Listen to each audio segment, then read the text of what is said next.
Greetings, St. Philippians. I'm Rebecca Ramsey, your senior warden.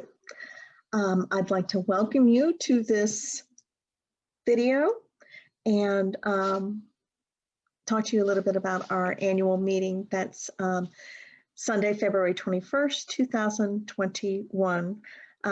We will be concluding our vestry elections at that time for the class of 2021. As Episcopalians, the only thing that we vote on as a congregation is the selection of the vestry members. Then we ask those elected to make decisions that they believe will be in our best interest. Given our unique circumstances at present due to the pandemic and the fact that we will be conducting our annual meeting virtually via Zoom, we've asked parishioners to vote by calling or emailing their votes to the church office. While the vote typically would be required to be conducted by secret ballot, we assure you that your vote will be kept in the strictest of confidence by our church administrator.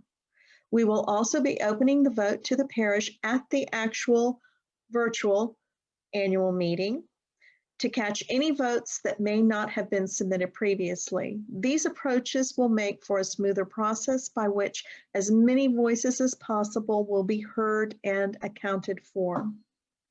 5 parishioners discerned the call to serve in the 5 open spots. St. Phillips has a vestry of 9, and each year 3 members roll off and 3 new members join. Extraordinary circumstances contributed to us having an additional 2 open spots this year. Our candidates for the class of 2021 are Ms. Sarah Nowicki, Mr. Ricky Rooker, Ms. Emily Brazel, Mr. David Zanich, and Ms. Laura Rice. I'd like to thank each of the candidates for their willingness to serve, and here is a little bit about each one of them to better familiarize you. Ms. Sarah Nowicki has been attending St. Phillips since moving back to Nashville 5 years ago and has been a member of the choir since joining St. Phillips. While living in Chicago, she started teaching students with severe physical and intellectual disabilities. She is currently working as a special education teacher at Thurgood Marshall Middle School in Antioch. She loves to garden and promotes ideas and opportunities to make a smaller footprint on our planet. Mr. David Zanich and his wife Julia began attending St. Phillips in November 2019 upon moving to the Donaldson community. They feel blessed that they attended their first Christmas Eve service in Nashville at St. Phillips and were able to attend Sunday liturgy before COVID-19 restrictions. They continue to worship with us through YouTube and our parking lot services when available, and believe that while their in-person involvement was limited by the pandemic, they continue to feel the warmth and hospitality of the parish. Prior to moving to Nashville, David was the director of institutional advancement at Sacred Major Heart Major Seminary in Detroit, Michigan, responsible for philanthropy, marketing, and communication. His professional career is a blend of executive leadership in both for-profit and nonprofit organizations. He is currently consulting and has started a new service business in Nashville. Emily Brazel is a native Louisianan and has attended St. Phillips for 2 years. She has a Master of Divinity from the Duke Divinity School and has served as lector and Sunday school teacher for St. Phillips. Emily works at Safe Haven Family Shelter as an employment navigator, helping parents facing homelessness find jobs. Ricky Rooker is a native of Nashville, was raised in the Baptist Church, graduated from Good Pasture High School and David Lipscomb University. He has been a member of St. Phillips since the early 2000s, and in addition to being the Davidson County Circuit Court Clerk since 1993, has also been an SEC football official from 2004 to 2018. He officiates at high school games to this day and is a certified public administrator for the University of Tennessee. Laura Anderson Rice and her husband Patrick began attending St. Phillips in the summer of 2017 after relocating to Nashville from Iowa due to Patrick's career. She and Patrick are empty nesters. Their son David lives in Colorado and is engaged to Vanessa. They'll be married in Iowa at the Rice's home church in April 2022. Their daughter, Christina, is in her first year teaching middle school in South Dakota. Christina has visited St. Phillips during the summers and has met several of our parish. Laura stepped away from her 29-year career as a clinical social worker since relocating to Tennessee. Prior to the move, she worked with people on dialysis, and the last 15 years of her career specifically worked as a kidney and kidney pancreas transplant social worker at 2 transplant programs in Iowa. Since moving to Nashville, Laura has provided childcare, pet sitting, and tutoring services for a few students at a local learning center. She also enjoys volunteering as a tutor with the YMCA program, helping elementary students with their reading. During the pandemic, she has been helping with food distribution for several programs. As a cradle Episcopalian, the church has always offered a place of community and caring for Laura. Her involvement at St. Phillips has included serving as an innkeeper for a room in the inn, traveling to Ecuador on one of our mission trips, serving as a lay reader, attending weekly Bible study, and adult Christian education classes. She and Patrick have also enjoyed participating in our yoga classes. At Laura's former church in Iowa, she served on the vestry, search committee, taught Sunday school, and was co-director of the Vacation Bible School for several years.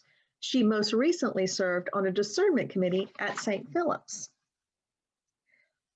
I'd also like to offer a big expression of gratitude to the vestry, current vestry as a whole, and especially those outgoing members who have served tirelessly over the last 3 years, and especially in 2020, including Doug Kimbrough, our junior warden, Ms. Kimberly Golden, Chuck Hardy, Van Barnett, and Garrett Ray. Their work throughout their terms, and especially this past year, has been exceptional and above and beyond. In normal times, the work of the vestry can be fairly routine, like working on budgets, approving projects, making day-to-day decisions as relates to the business of the church. However, managing transition and search functions, as well as participating in new ministries, including Project Thrive, the Counseling Center at St. Phillips, all while in the time of COVID, has certainly demanded much more of each of the vestry members, including those who will be rolling off. I'd like to thank the outgoing members as well as those continuing on the vestry for their very steady leadership this past year. They have been a rock and a support for me, Father Richard, and the church staff. And they have stayed focused not only on present challenges, but also on the future of St. Phillips. I'd especially like to thank vestry members for their leadership and good cheer in making decisions regarding our church property over the year, including but not limited to upgrading the church phone system, necessary tree trimming, completing window replacements in the gym, necessary door and weatherproofing repairs, audio-video upgrades for the sanctuary that have enabled online worship, which has been invaluable during pandemic and will remain an integral part of how St. Phillips communicates with the communities we serve. And I especially like to thank Doug Kimbrough, who has served as our junior warden. The junior warden is responsible to the vestry for the preservation and maintenance of all parish properties. He keeps his eye on facilities. It's not a glamorous job, and it sometimes involves just moving furniture around the building or simply obtaining competitive bids for trades work to be conducted at the church. St. Phillips Properties includes the church building and grounds, the rectory to the south of the church, and the duplex at the corner of Selma and Fairway. The junior warden is sometimes referred to as the people's warden, and the senior warden, known as the rector's warden, performs the temporal duties and exercises the temporal powers of the rector in the latter's absence. That's taken on a new meaning for me as your senior warden upon the announcement and subsequent departure of Reverend Vicki Burgess, our previous rector and priest, upon her retirement. Although challenging It has certainly been an incredibly enriching and rewarding experience for me. It's given me far greater connection to the church and the parish, and I've been blessed to have been a part of this period of time in the life of St. Phillips. Now, I'd like to move on to the staff at St. Phillips. While year in and year out, the staff have been diligent in their efforts and tireless in their enthusiastic willingness to do whatever is asked of them, this past year has had its own set of unique challenges brought on about by the pandemic. If you ask me what I believe to be the most important quality in a parish staff member, I'd have to say faithfulness. It's always important, but especially in pandemic. Your staff has served in remarkable ways this past year. I think it stems from an abundant faith in their work, not to mention their joy. Innovation, empathy, and skill are certainly a big part of it. They've each done far too much for me to mention here, but briefly, I want to sing their praises. I'd like to thank our recently retired bookkeeper, Mr. Paul Foster, for keeping our ledgers straight and our bills paid. Very necessary and critical functions in the life of the church. Paul carried out this arduous, sometimes tedious task diligently with skill and humor. Thank you to our former sexton, Ms. Melody Sharafi and Alex Golden, for performing the weekly janitorial duties at the church, along with going above and beyond in providing those same services for all our special events. Big thanks to our Director of Children, Youth, and Family Ministry, Mr. Anthony Calzia. He connected with our families in unique and creative ways throughout the pandemic and continues to hold each and every one of us in his heart and his prayers since departing St. Phillips. Pardon me. To accept an unexpected opportunity to begin a clinical pastoral education residency at St. Thomas West Hospital, which he began in January of this year. This residency will help Anthony grow in his pastoral care while also working full-time, which is a big blessing for his family. Anthony, along with all the parent and youth volunteers, kept the programs for children and youth in full swing last year, including one of the best Christmas pageants ever, which I encourage you all to watch. It will certainly brighten your day.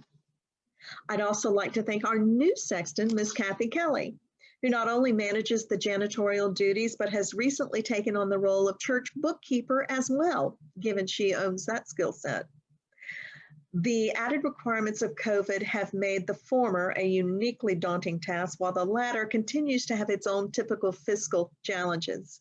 Rest assured, Kathy is on top of all the COVID-related cleaning protocols and will continue to keep us looking good and safe. A big thanks to our organist, Mr. Matt Endall, for all the wonderful blessings he adds to our celebrations. Without the music of the faith which he brings us, we surely confess that the services might be something less meaningful than they are. You bless us all year long, Matt, in every season and occasion with your precious gifts of sacred music. It's hard to comprehend how many hours you have spent in your lifetime practicing, and practicing. Bless you. Please keep it up. We hold you in high esteem. Accompanying Matt from time to time have been some of our talented parishioners who he has coordinated, along with our very talented Father Richard Wineland. Our church administrator, Sharon Green, continues to be our rock and our North Star, making sure time-sensitive correspondence and calls are managed effectively while deftly fielding requests and inquiries with grace and kindness, all while maintaining a calm countenance and an admirable attitude. And while not necessarily a staff member by definition, St. Phillips owes a huge debt of gratitude to Mr. Mike Hagans, our treasurer. Treasurers think constantly about how to stretch available funds so they are reserved for our future or put into motion for the highest and best benefit of the church. And last, but certainly not least, our dear Father Richard, who has been the most timely blessing of all as he continues to be our spiritual shepherd as we navigate not only this season of transition and search for a new rector, but also the aforementioned challenges of guiding a church through a pandemic, while extending himself and making every effort to keep us connected during this very disjointed time. His manner, his humor, his creativity and care have been a true blessing and a beacon for our parish. While we all look forward to coming back into church for worship together, we are committed to have our online presence continue and expand, which we are enabled to do oh so much more smoothly with the expert technical oversight by our talented parishioners Chuck Hardy and Matt Bach. Chuck and Matt put in place cameras and audio equipment and have lent their talents in pre and post-production tasks that have given St. Phillips a very professional presence online for all the world and the communities we serve to see and worship with us. The vestry continues to be very active and is taking care of business of the church. Over the months since we were gathered together, we have been creatively engaged in considering opportunities for the future and ensuring the stability of St. Phillips for the time when we are all together again. Transition is still underway. We have completed our holy conversations and are finalizing our parish profile, which will then be used to promote St. Phillips to potential rector candidates. We stay closely connected with the diocese and are following their guidance every step along the way and will be gathering an official search committee soon. We've been encouraged by Canon Jody Howard that we could complete our process by as early as this summer, even in the midst of COVID. In the interim, I know we can all agree that we have been extraordinarily blessed to have Father Richard with us during this time and have benefited greatly by his presence, his ministry, and his pastoral oversight. I'm looking forward to seeing each and every one of you soon. Please feel free to call me or any vestry member anytime. Until next time, peace be with you.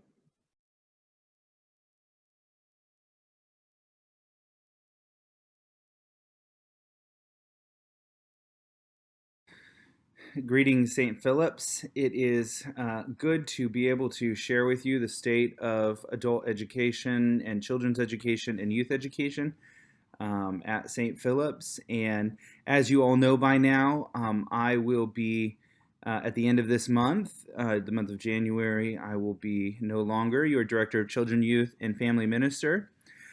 It has been a huge blessing for me to be able to serve alongside so many wonderful folks and to be able to get to know and love so many of you. So thank you so much. I appreciate you, and I hope that children's, youth, and family ministries continues to thrive and grow as you move into the future, hopefully soon with a new rector in the foreseeable future, and also with a new Director of Children's, Youth, and Family Ministries.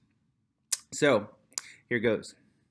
It goes without saying that 2020 has been an exceptional year in the life of the parish, especially as it relates to children's and youth ministry. COVID-19 made and makes in-person ministries and activities extremely risky, and that has been the case for a good portion of the year. Limited in-person ministry has taken place, and even so, the Holy Spirit finds a way to continue her holy work. So, beginning with children's ministry. From January to March, our children were ministered to on Sundays in our atrium, in the Level 1 atrium, the place where children ages 3 to 9 can come and pray and hear lessons about faith and do works in a created space for reflection. Chuck Hardy and I were taking Level 1 training with Catechesis of the Good Shepherd through the diocese, and Chuck and Aaron Barnett, with occasional support from other parishioners, especially Melanie Sarafi, facilitated the atrium time during Sunday school. Beginning with the cessation of in-person worship, CGS was suspended as well. Over the course of the pandemic, various opportunities for children and parents have been offered. Compassion Camp, a virtual VBS, was offered, which gave parents materials at home and also an opportunity to gather on Zoom with me and Matt Endel to learn songs and to learn about what it looks like to live in the compassion of God. Along with Zoom, we also met to feed the ducks, and we attempted as best as we could to support our community of children and their parents. Youth ministry. As with the children's ministry, our youth ministry was meeting regularly on both Sundays for Bible study and for confirmation class, and weekly for EYC, Episcopal Youth Community, a combination of Bible, prayer, and activities. Beginning in April, we moved to meeting weekly on Zoom for check-ins, Bible study, and trivia nights. We stayed in touch via text and calls. We did a virtual escape game, and for Advent, a socially distanced Bible study, partially social distance. We met in person a few times, socially distanced, of the coming of Christ using the Fathom Bible study. The challenges that face both children's and youth ministry in 2021 are both new and the same ones that were recounted at last year's meeting. The challenges for children's and youth ministry. First, imagining and enacting creative ways to build and maintain educational and community opportunities for children and youth is a priority and should continue to be a priority.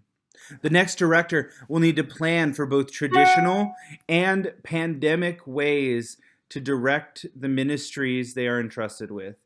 This will require participation from and close collaboration with parents and volunteers. Second, the incoming director will need to recruit and train more volunteers for children's and youth ministries. If St. Phillips desires to use CGS for its children, and it has a plethora of supplies from the years past, then new catechists and more volunteers will need to be trained to sustain the program. St. Phillips has a treasury of CGS material, which is what I just said, and the level 1 atrium is fully equipped, and we have much of the materials for a level 2 and a level 3 atrium. You can see the Catechism of the Good Shepherd website to get more information on that program if you're not familiar. So, for adult education. From January to March, we had one offering for adults, a study of the Sunday readings. After the pandemic began, we engaged in a book study of Dr. Ibrahim Kindi's How to Be Anti-Racist, and that study went really well. The challenges for adult education: to find and to encourage participation and recruit and support adult study facilitators in effectively leading classes. And this I think is one of the themes I would say is that finding ways across educational ministries and formation ministries to include as many parishioners as possible. And so in the process of looking for a new rector, finding a new rector, I think that is a good question to ask potential rectors is how would you draw as many possible adults into formation and educational ministries. So this is the state of adult education at St. Phillips as of the new year. And I pray that God's blessing would rest upon all of you and on all those who work in the church to see God's people really embody the love of Jesus Christ, to really embody the truth of the good news of Jesus Christ in the world. And so I wish you peace and I wish you blessings.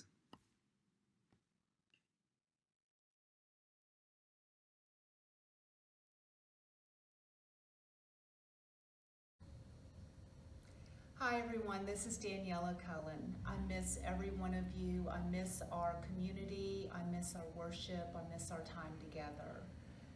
And I just wanted to remind everybody that we do have a yoga ministry and that we ended up practicing 2 classes every Tuesday. We had a community of our own. We had a loving kindness contribution of monetary donations, and we gave those donations to a charity at the end of every month. So we helped a lot of organizations in the community as well as throughout the world. And we had a good time practicing. So I hope that we're able to get this back up and running. We don't know what the future holds, but let us just remember to take a deep breath, to practice, to move, to let go of stress, anxiety, negativity, and just remember that what we learned in yoga and apply that to our everyday lives. And remember that we always ended class with namaste, which means the love, light, peace, and divine being in me honors the same in you. So namaste.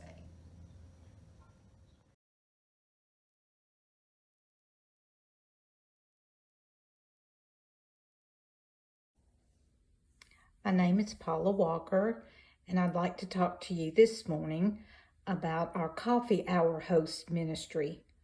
Coffee Hour is a social time after our worship service. Coffee hosts make coffee, tea, hot chocolate, set up, serve donuts and bagels, and clean up for this weekly fellowship opportunity. This ministry is an important part of keeping members connected and welcoming visitors. A host can volunteer for once a month or more if you would like. Coffee Hour is held in Shawl downstairs. Thank you to all our current coffee hosts for your willingness to serve coffee, greet visitors, and host this important fellowship time. If you would like to join our ministry, please contact me. At this time, due to COVID, we have not been having our church services, so needless to say, we have not had Coffee Hour in almost a year. I hope to see everyone soon and wishing everyone peace. Thank you.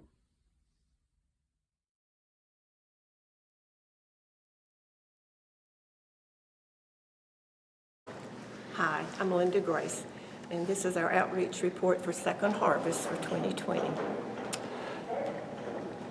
The start of our 11th year at St Phillips hosting of Second Harvest Emergency Food Bank began with plans for a long-awaited new client computer tracking program.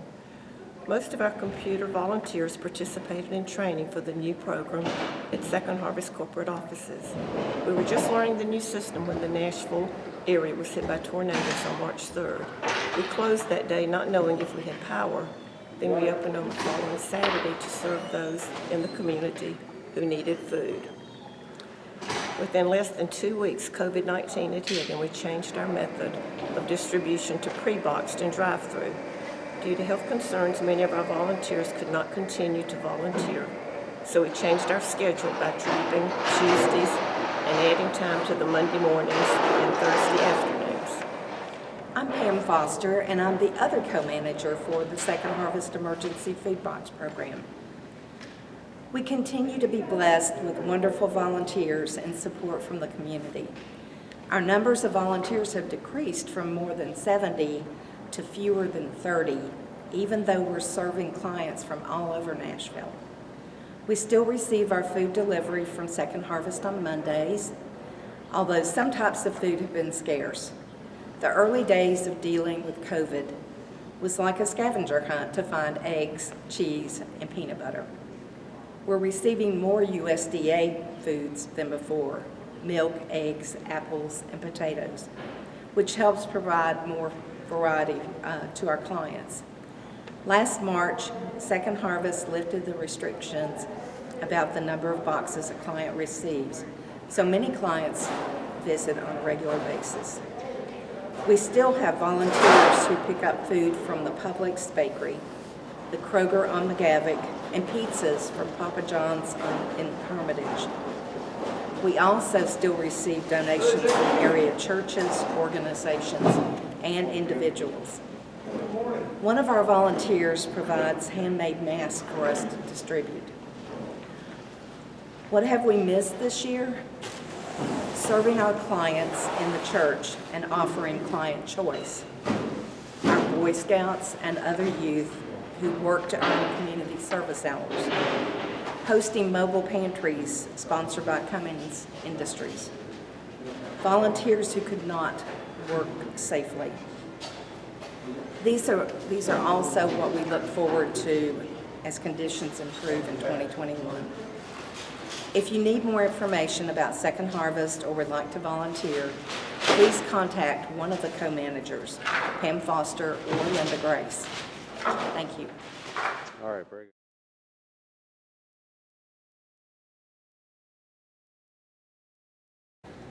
I'm Pam Foster, and I'm reporting on the community holiday food distribution for Second Harvest clients. The Donaldson Hermitage community continued its tradition of donating extra food for Second Harvest emergency food box clients for the holidays. COVID precautions led us to change our distribution method slightly. Besides getting the food distributed, our primary concerns were the safety of our clients and volunteers. Many area churches, businesses, civic organizations, Donaldson Christian Academy, and individuals joined forces to provide Thanksgiving food to more than 150 families. We also received 20-pound produce boxes from Second Harvest to distribute, and enough gift cards from the community to continue giving out gift cards throughout December and into 2021. This extra food with gift cards for meat are a blessing to our neighbors. Thank you. All right, very good.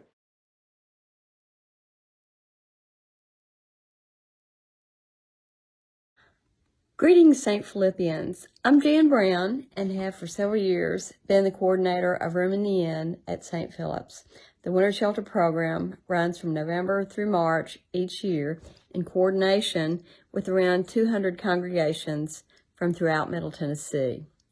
The program provides safe shelter, warm meals, showers, fellowship, and clothing for our neighbors struggling with homelessness during the coldest months. For years, we partnered with Donaldson United Methodist Church, or Donaldson Heights Methodist Church, to support this program. This year, we're not able to host the shelter. We are instead supporting the ministry by donating items needed for the homeless. The Room in the Inn downtown campus relies on us and other churches and individuals for these items. So please help us in donating. These are some of the items that we need. AA, AAA batteries, antacids and pain relievers, books and magazines, boxers and boxer briefs, chapstick and lotion, cough drops, gloves, hand warmers, hats, hooded sweatshirts, playing cards, razors, thermal underwear, and toiletries.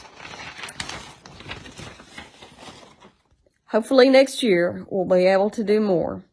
We've got a box in Ms. Shaw and Hall to collect the items, and I'll make sure that these items get to the campus. And I'm going to end this with a prayer by Father Charles Strobel, the founder of Room in the Inn.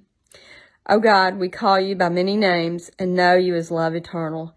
Such love inspires us at Room in the Inn to form a community that includes every man, woman, and child, housed and unhoused. As givers and receivers, we remain grateful for the sharing of this love that will guide us through the darkest days and renew our commitment to each other and bring us closer to you. Bless us today and in the days to come with your loving presence. Amen.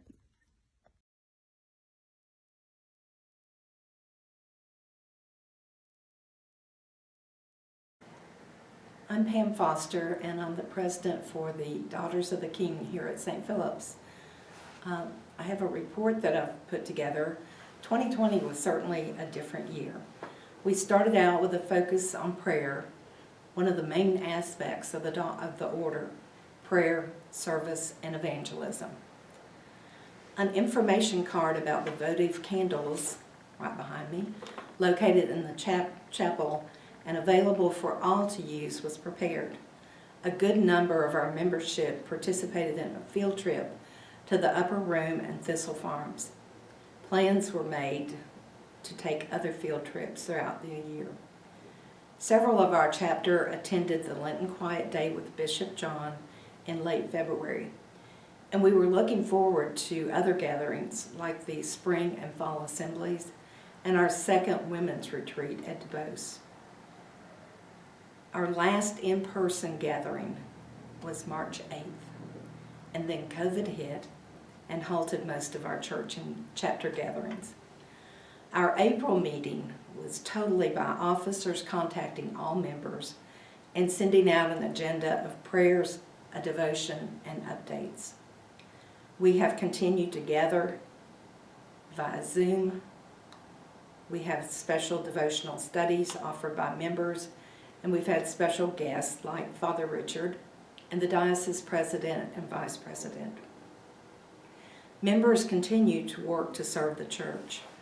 The worship team and lay readers, altar guild, the church office, pastoral care, and meal trains. Members are active with the Knitwits, who produce beautiful prayer shawls and scarves, so needed even more now.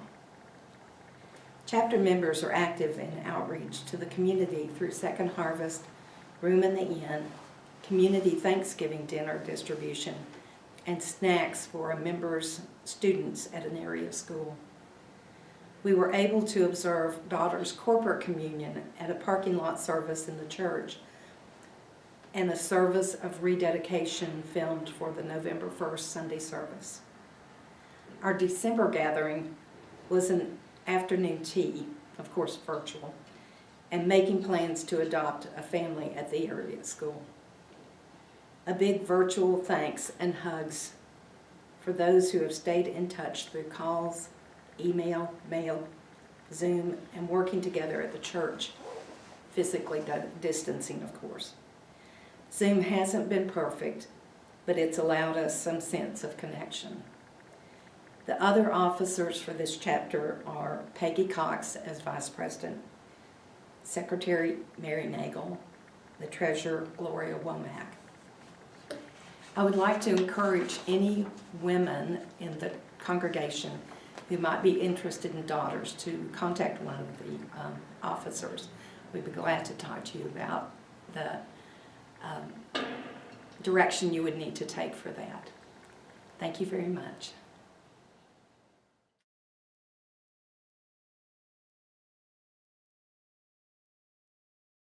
Hi, I'm Becky Fleenor, Altar Guild Chair. For 2020, not a lot to report because, as everyone knows, we went into kind of a lockdown, but there are a few people that I need to thank profusely. Kathy Cochran, for one, she has been there since day one on our tape services. She and her husband Dan have been indispensable. Pat Coulter does a lot of our setups every Wednesday for the tape services.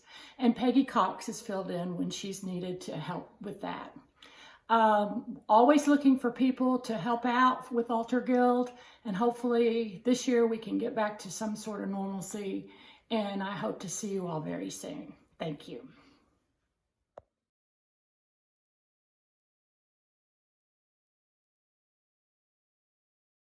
I would like to thank everyone who contributed to our worship services the past year. In particular, a special thank you to Dan and Kathy Cochran and Chuck Hardy for their hard work supporting the taped worship services. I welcome anyone who might have some interest in joining the ministry of lay reader. At present, the duties of acolyte and chalice bearer are essentially on hold. Following individuals contributed the past year: acolytes Dan Cochran, Alex Golden, Nate Kammerer, Chuck Hardy, Callie Richards, Lucy Kammerer, Phoebe Ray, Tucker Bach, Roseanne Evans. Lectors: Kathleen Addison, Patsy Finley, Alex Golden, Scott Kammerer, Doug Kimbrough, Callie Richards, Lee Richards, Petey Richards, Blair Vanstone, Kimberly Golden, Melody Sharafi, Isla O'Brien, Indy Pereira, Scott Miller, Laura Rice, Pam Foster, Katie Ray, Pat Rowlett.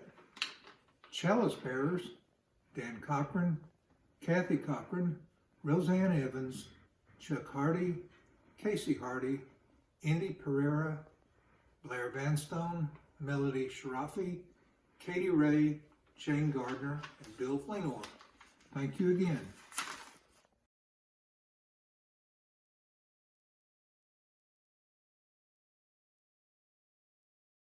Hello, I'm Gene and this is Mary. We're the coordinators for St. Phillips Offering Counters Ministry. The mission of the Offering Counters Ministry is to safeguard the church's monetary contributions and to establish effective policies and procedures that emphasize accuracy, checks and balances, and separation of duties during the money counting process. We have 3 two-person teams of parishioners, volunteers that rotate through weekly schedules. Checks that are received are coded and then copied for the bookkeeper's accounting entries. The money is then taken to the bank and deposited, and the whole process only takes about an hour. St. Phillips now offers online giving through their website. This option is encouraged and has increased considerably over the past few months. If anyone is interested in joining the Money Counters team, please contact Mary or me. It's a very rewarding ministry.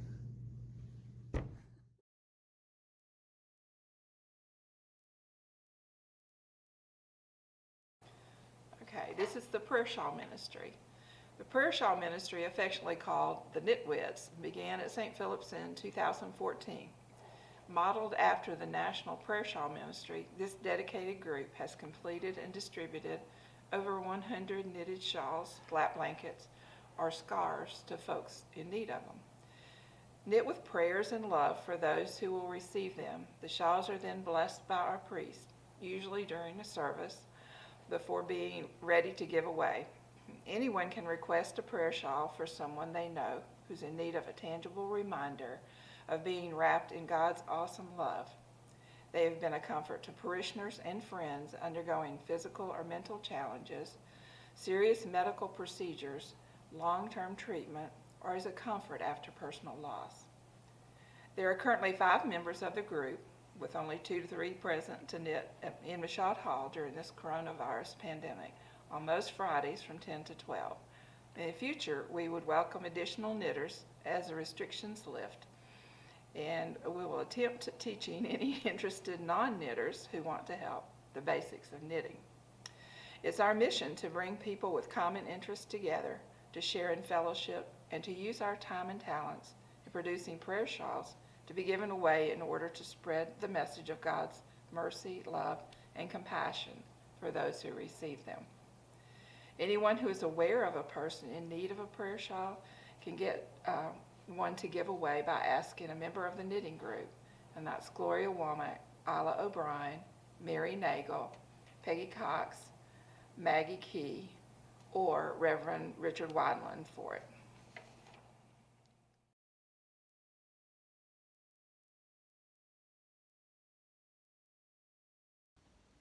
Hi everybody. Like every ministry at St. Phillips, the music ministry has had to adapt to the challenges presented by the pandemic. As 2020 wore on and it became clear that the pandemic would be with us for months and months rather than weeks and weeks, we settled into a routine of musical offerings featuring keyboard and guitar. I feel this helps our online videos feel more intimate.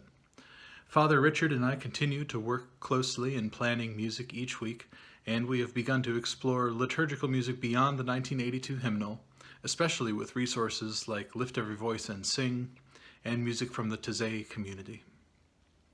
In 2020, our online services included guest music from Ben Rice, Sarah Wilfong, Lisa Ray, Scott Kammerer, Lee Armstrong, and others. On Christmas Eve, members of the St. Phillips Choir sent in videos of themselves singing Christmas carols. I edited the audio and Chuck Hardy edited the video. It was a great success and one that I'm looking forward to building on as Holy Week approaches. Peace and blessings to you all.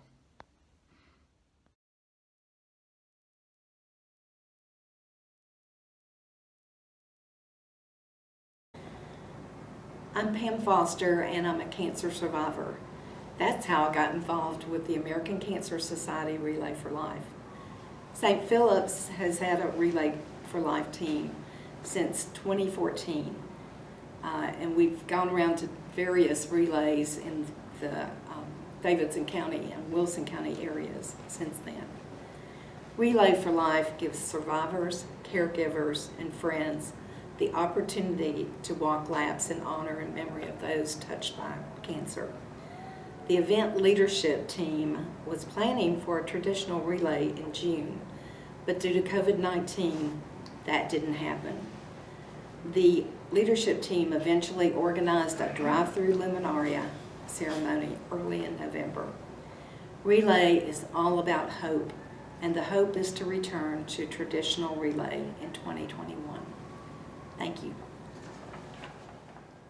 All right.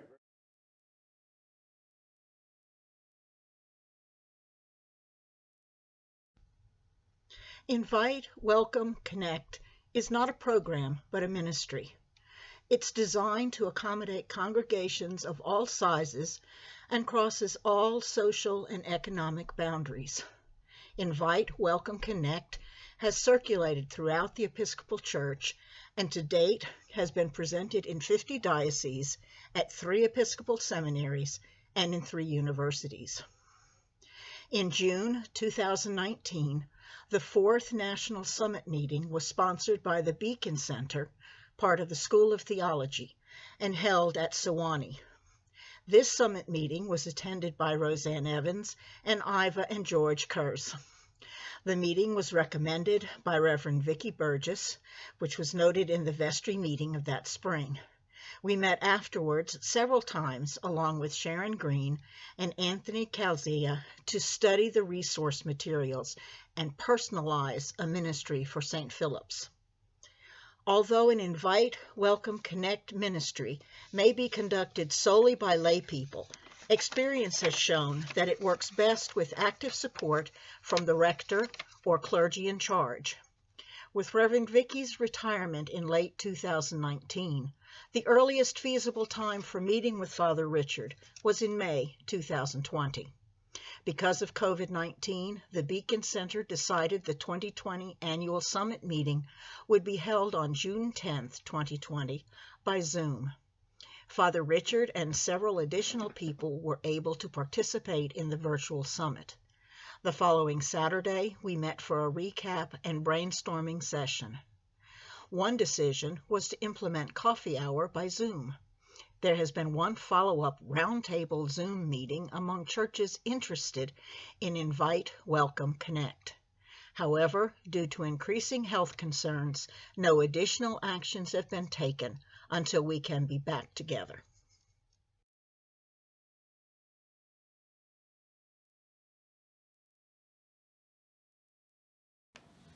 I'm Anna Kammer, and I took over as head of pastoral care from Maggie Key about a year ago. Almost immediately, we went into quarantine. Due to this, pastoral care has provided less practical help to our church family in the last year. We've had a few needs we've been able to meet, and I'm sure we can return to delivering meals, taking people to appointments, and making visits soon.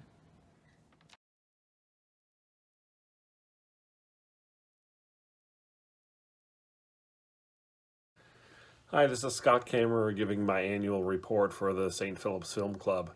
Unfortunately, the film club did not meet in 2020 due to the COVID-19 pandemic. Gathering together in Dimmick Hall for 2 hours to watch a film seemed like an unnecessary risk, even with masks and distancing. So we're looking forward to getting back together sometime in 2021. One thing we'd like to do is have an outdoor film showing so people can sit on lawn chairs or blankets and maintain distance while still gathering together. We have a good portable screen. We'll just be looking for a suitable video projector and pleasant weather. In any case, our hope is to start gathering again to watch and discuss movies together later in 2021 when we can do so safely. So on behalf of myself and Van Barnett, thank you very much.